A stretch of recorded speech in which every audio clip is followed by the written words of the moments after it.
안녕하세요. 나를 아는 애가 프리미엄 프리미러의 은서입니다. 이번에도 다정님하고 함께합니다. 안녕하세요. 안녕하세요. 오늘은 불안형의 특징과 또 공포 회피형이 불안형으로 보이기도 하는 그런 특성이 있는데요. 그래서 그런 것들에 대해서 이야기해 보려고 하는데, 실제로 공포 회피형은 불안형하고 회피형이 섞인 타입이라서 많은 부분들이 불안형처럼 보일 수도 있어요. 근데 이런 것들을 내가 정확히 구분하고 이제 타인을 볼 때도 그렇고 나를 파악할 때도 정확히 알고 있어야 나를 좀 더 개선하거나 또 인간관계를 어떻게 해야 될지, 내가 무슨 행동을 어떻게 해야 될지도 이제 답이 보이기 때문에 한번 저희가 이런 것들을 정확히 구분하기 위해서 설명해 보겠습니다. 저희가 운영하는 오픈 채팅방이나 채널 구독하시는 분들 중에서 불안형과 공포 회피형 분들이 대다수인 것 같더라고요. 맞아요. 체크리스트에서 얼마나 해당되시는지 한번 체크해 볼게요. 저희가 크게 5가지로 나눠봤어요. 불안형은 감정을 크게 느끼고 감정 표현을 세게 하고요. 또 상상력이 풍부합니다. 또 나에 대해 부정적으로 인식하고요. 관계에 대해서 과도하게 관심을 가지기도 해요. 네, 그러면 세부적으로 한번 살펴볼까요? 첫 번째로 불안형은 감정을 크게 느낍니다.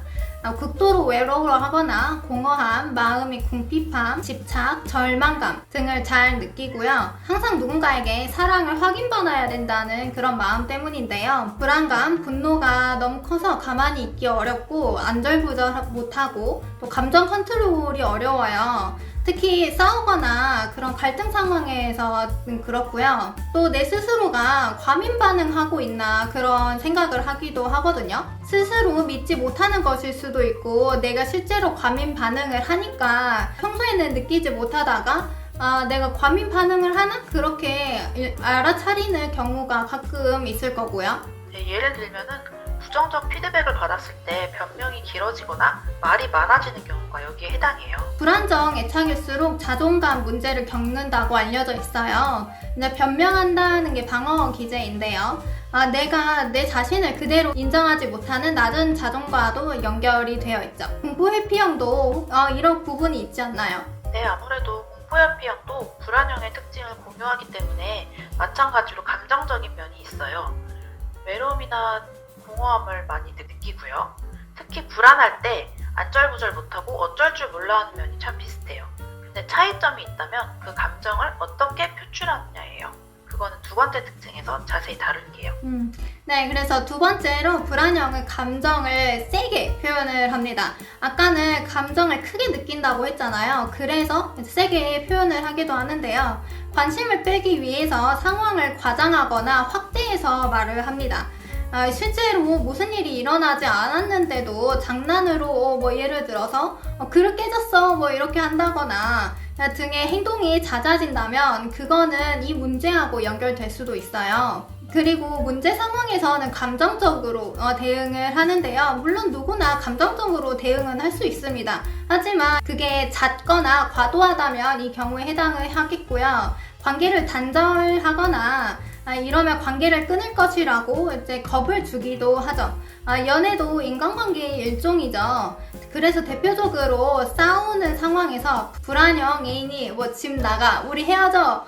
실제로 헤어지고 싶지 않고 집 안 나가면 좋겠는데 그렇게 말을 해요. 이런 불안 때문에 내가 심리적 우위를 점하려고 하는 행동이기도 합니다. 네, 그렇게 감정적으로 대응한 다음에 후회할 때가 참 많죠. 네. 그래서 공포 회피형도 근데 똑같이 감정을 크게 느낀다고 했는데 표현 부분에서는 어떤가요? 공포 회피형은 회피형의 일종이기도 해서 생각이나 감정을 밖으로 표현하는데 어려움을 겪어요. 표현하기보다는 주로 참는다는 점에서 차이가 있습니다. 근데 참다가 급발진하는 경우가 종종 있어요.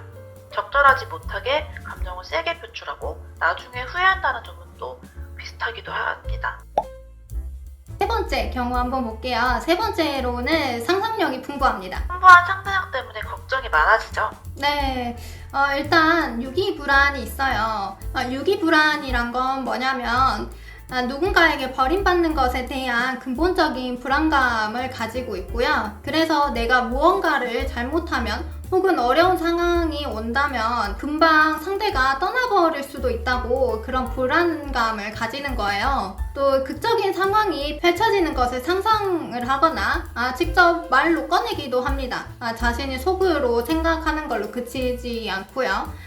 근데 이거는 둘 다 해당해야 되는 게 아니라 그 상상만으로도 지금 이 경우에 해당하는 거고요. 인간관계나 연애면에서 이상적인 모습을 가지고 있어요. 내가 불안하기 때문에 그런 불안을 잠재우기 위해서 그런 행복한 허상을 만들어내는 거죠. 그런 이상적인 관계를 맺고 싶어서 상대방에게 이렇게 해달라 저렇게 해달라 요구하는 경우가 많아요.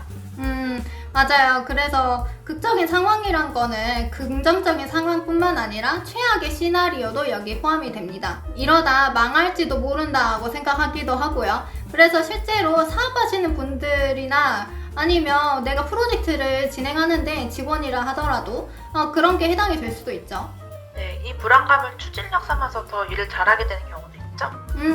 네, 불안을 활용하는 방법이 궁금하시면 여기 상단에 영상 링크 참고해주세요.